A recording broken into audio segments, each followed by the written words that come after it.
Tes. Bismillahirrahmanirrahim. Assalamualaikum warahmatullahi wabarakatuh. Saya mohon izin berdiri karena di sini nggak ada ininya. Baik Bapak Ibu yang saya hormati, narasumber yang luar biasa yang sudah ada dan juga tentu Bapak Ibu semua tamu undangan yang berbahagia dari Sekda, kemudian dari seluruh Indonesia. Saya ingin menyambung apa tadi yang sudah disampaikan oleh Bapak Direktur dari Kemenkes. Ini langsung ke kebutuhan guru. Tadi mohon maaf saya terlambat, tapi saya sudah mendapatkan laporan apa yang tadi disampaikan oleh Pak Deputi terkait dengan apa sih yang harapannya untuk masa mendatang setelah Undang-Undang ASN ini diterbitkan, gitu ya. Bapak Ibu yang saya hormati, kami ingin sampaikan langsung ke secara teknis kebutuhan ASN guru dan tendik tahun 2024.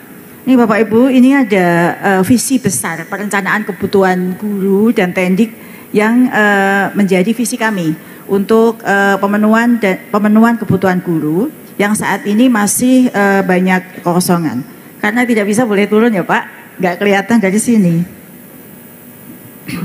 Baik, di layar ini Bapak Ibu, kami punya visi terkait dengan bagaimana sih sebenarnya pemenuhan kebutuhan guru.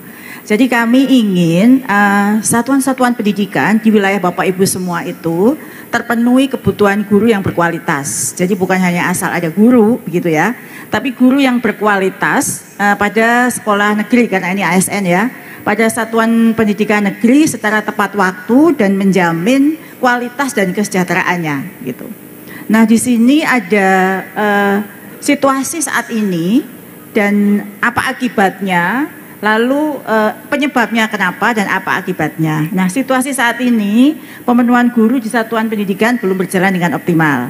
Bapak Ibu terima kasih sebelumnya bahwa 2 tahun ini sudah bekerja sama dengan kami semua Panselnas sehingga sudah banyak terangkat guru honor menjadi ASN. Jumlahnya jika semua selesai pemberkasan saat ini sudah nambah 544.000. Lebih dari sebelumnya ya, ini prestasi untuk kita semuanya. Namun meskipun kita sudah berhasil nambah sampai 544.000, ternyata saat ini dalam memenuhi kebutuhan guru belum ada prosedur yang standar begitu ya. Mulai dari usulannya sampai penetapan formasinya. Jadi karena kami Panselnas ada banyak aturan yang harus diikuti dan ada banyak pertimbangan dari pemerintah daerah, maka semua usulan kebutuhan kita yang dihitung oleh Kemendikbudristek belum pernah bisa terpenuhi dengan maksimal gitu. Nah di sini penyebabnya yaitu sekarang kan perekrutan itu 1 kali setahun dan terpusat. Hanya bulan tertentu saja begitu ya Pak ya. Kalau di Undang-Undang ASN tadi sudah ada boleh lebih dari 1 kali. Kemudian sementara guru-guru itu bisa berpindah banyak sebab, misalnya ada yang mutasi, ada yang meninggal, ada yang berhenti jadi guru karena sebab tertentu, sehingga kekosongan itu bisa terjadi sepanjang waktu. Dan ini dan di sini pada saat kebijakan pengadaan guru ASN dibuka, pemerintah daerah belum mengajukan sesuai dengan kebutuhan. Saya tahu beberapa kali dalam rakor itu banyak pertimbangannya sehingga ajuan itu belum maksimal gitu ya. Ada pertimbangan anggaran, pertimbangan dan lain sebagainya dan kami memahami. Dan akibatnya apa? Sekarang Bapak Ibu, guru honor di sekolah negeri itu banyak sekali. Terus bertambah. Kenapa? Karena satuan pendidikan mulai merekrut sendiri karena memang butuh, bukan karena mungkin ada titipan tapi memang butuh karena guru-gurunya pensiun. Lalu karena merekrut sendiri oleh satuan pendidikan, kualifikasi akademik, kompetensi, standarnya belum sesuai dengan harapan. Bahkan untuk mata pelajaran tertentu itu diajar oleh guru-guru yang bukan dari latar belakangnya. Dan dampak berikutnya kesejahteraan guru itu menjadi tidak bisa terpenuhi karena mereka digaji dengan dana bos, dengan kebutuhan yang ya pokoknya asal saja ya gajinya antara 300.000, 500.000 diberikan 6 bulan sekali. Begitu ya Bapak Ibu ya. Selanjutnya, ini alasannya masih banyak, ini hampir sama. Tadi di sini guru bisa pindah, berhenti dan seterusnya. Selanjutnya, ini Bapak Ibu, sebenarnya saat ini kalau kita lihat datanya di Kemendikbud, itu guru yang dibutuhkan untuk di sekolah negeri itu jumlahnya 2,1 juta. Dari 2,1 juta itu sudah terisi oleh ASN.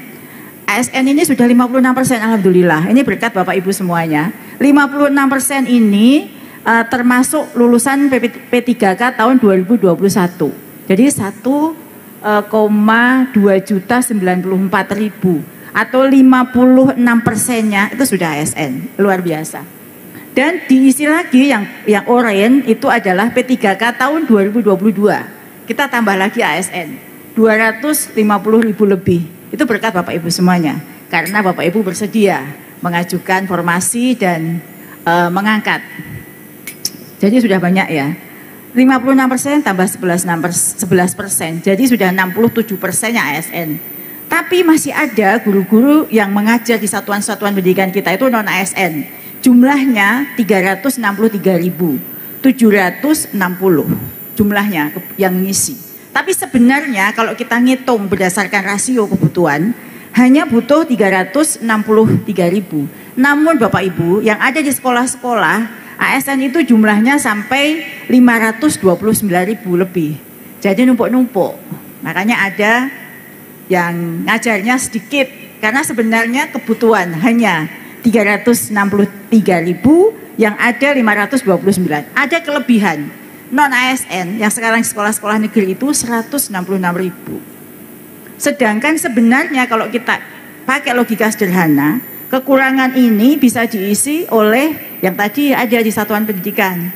Jadi sebenarnya kalau kita mau rekrut ASN lagi tahun 2023 tidak perlu yang ini ya, bukan yang mengganti yang pensiun, itu tidak perlu lagi lulusan baru karena guru-guru non ASN tersebut sudah ada. Tinggal kita merekrut dari jumlah 529.000 itu. Dan selain non ASN yang berlebih, ASN pun juga banyak berlebih Bapak Ibu.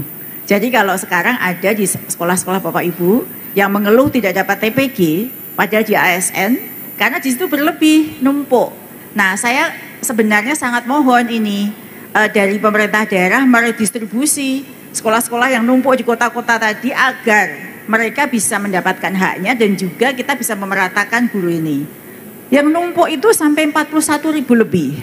Kemudian kelebihan guru non ASN 166.000 dan guru-guru negeri yang sekarang DPK di sekolah swasta jumlahnya juga ada 45.241. Jadi kekurangan yang 363 itu bisa diisi dari ASN, tinggal sedikit sebenarnya. Jika kita akan menata dengan baik guru-guru di sekolah-sekolah tersebut. Selanjutnya, slide berikutnya. Berikutnya ya. Bapak Ibu yang saya hormati, pengalaman sudah kita alami selama 2 tahun. 2021 dan 2022 kita bersama-sama berkolaborasi gotong royong untuk melakukan seleksi ASN P3K. Jadi kami sangat senang dan berterima kasih karena dukungan Bapak Ibu semuanya.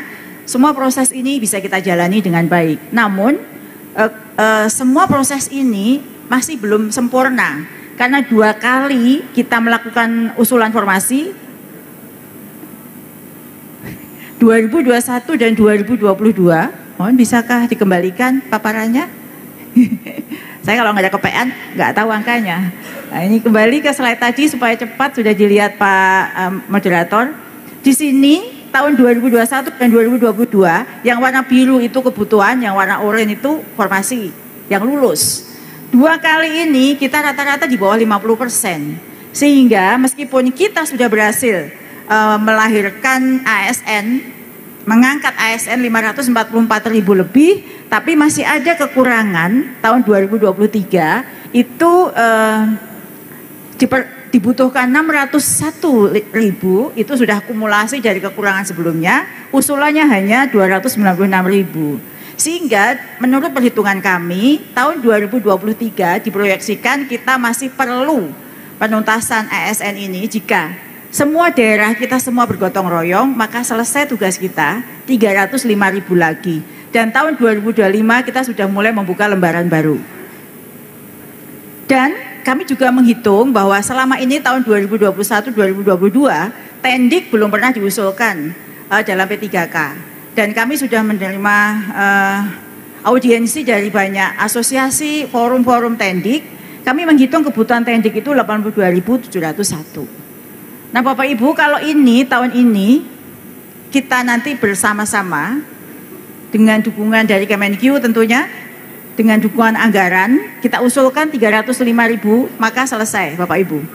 Dan sekedar informasi kepada Bapak Ibu semuanya, tentu di ruangan ini semua masih ingat bahwa kita punya lulusan P1 ya, P1 tahun 2021 193.000 lebih. Tahun ini tinggal 19,6% saja yang harus kita tuntaskan Bapak Ibu.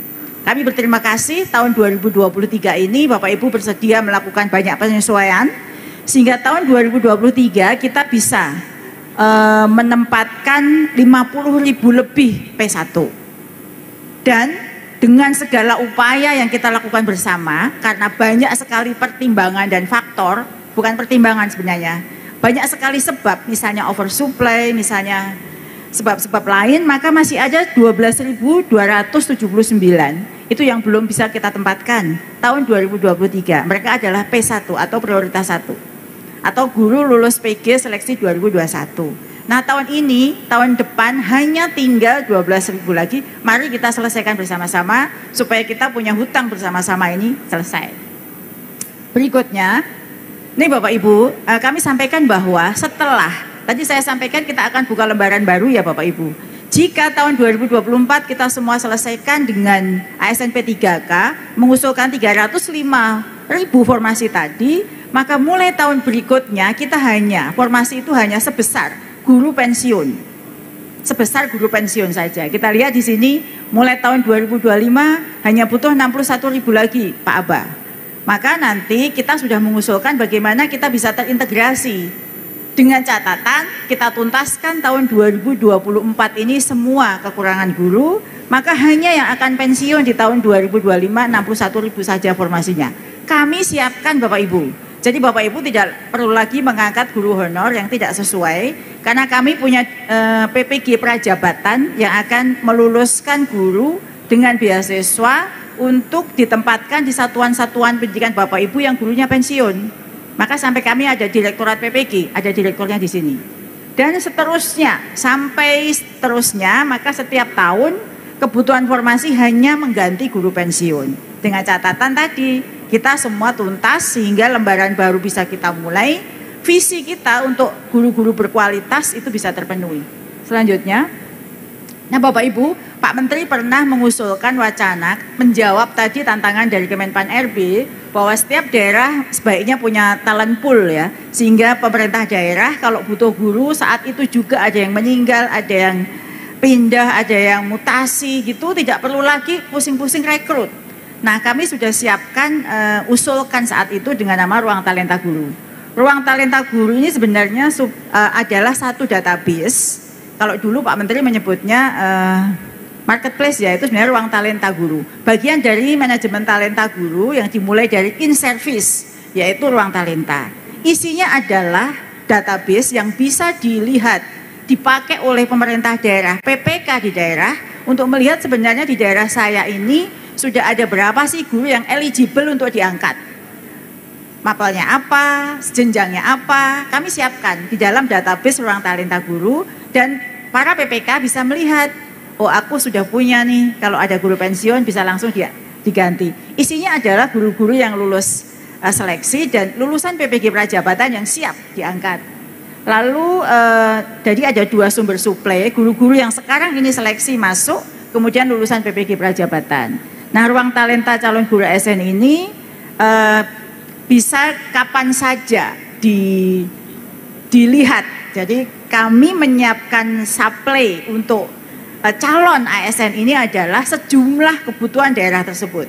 Misalnya kita memprediksi tahun depan ada 3.000 di Kabupaten Wonosobo yang mau pensiun, maka kami siapkan di situ di Ruang Talenta 3.000. Sehingga jika saat itu pensiun bulan Juni nggak usah nunggu seleksi tahun depan, atau pensiun bulan Februari atau Mei nggak usah nunggu lagi seleksi tahun depan. Sehingga ini kalau bayangkan kalau Bapak Ibu pensiun di bulan Mei kan kosong nih guru ini kan, apalagi guru kelas ya, otomatis guru akan kepala sekolah akan mencari guru-guru honor agar muridnya terlayani. Nah, dengan adanya ruang talenta itu maka langsung bisa ngelihat oh sudah ada, langsung bisa diambil. Berikutnya, nah ini kami menyadari bahwa seleksi 2 kali berturut-turut ini ada daerah-daerah tertentu yang sampai seleksi ini dibuka, formasinya dikembalikan, tidak ada peminatnya. Nah, kami ada solusi penempatan bagi formasi yang kurang diminati. Biasanya di daerah-daerah timur begitu ya. Yang pertama penempatan pemenuhan guru di wilayah Otsus Papua. Ini yang bagi yang Papua kami sudah melakukan banyak pengembangan regulasi dan bisa diimplementasikan untuk Papua. Itu dengan cara di sini membuka afirmasi, kualifikasi dan sebagainya. Itu tertuang dalam Permendikbud khusus pemenuhan guru di Papua. Sedangkan untuk daerah-daerah 3T yang memang tidak diminati, kami menyediakan beasiswa ikatan dinas bagi kita bisa berkolaborasi ya, pemerintah daerah dan pemerintah pusat. Ada beasiswa ikatan dinas, mereka di PPG-kan, kemudian ditempatkan di daerah 3T dengan masa kontrak tertentu. Sehingga Bapak Ibu tidak akan pernah kekurangan guru. Kami melihat berapa Mas Dika yang kemarin nggak ada kekosongan guru waktu seleksi selesai? Hampir 100.000 ya. Lebih dari 100.000 daerah-daerah 3T, daerah timur itu yang nggak ada peminatnya. Nah ini adalah solusi. Lalu penempatan pada formasi kurang peminat ini dengan menerima beasiswa, kami melakukan perjanjian, kemudian mereka akan ditempatkan dan Kemendikbudristek juga menyediakan berbagai macam penghargaan bagi mereka yang bersedia ditempatkan di daerah 3T tersebut. Dan ada tambahan insentif di daerah khusus. Berikutnya. Nah, ini nggak usah. Jika nanti ruang talenta guru ini baru usulan solusi ya, solusi terhadap hal ini karena supaya kita juga berhenti tambah guru honor di sekolah-sekolah, maka dengan adanya ruang talenta guru maka ini akan bisa menjadi solusi. Di situ akan terhubung antara tentu kita akan melakukan pembicaraan lebih jauh dengan Panselnas sehingga itu bisa menjadi harapan kita bersama. Tidak ada lagi pemenuhan guru yang diisi oleh honor-honor berikutnya. Sekaligus membantu Kemenpan untuk menghentikan masuknya honor-honor di sekolah-sekolah. Demikian Bapak Ibu, terima kasih. Terima kasih.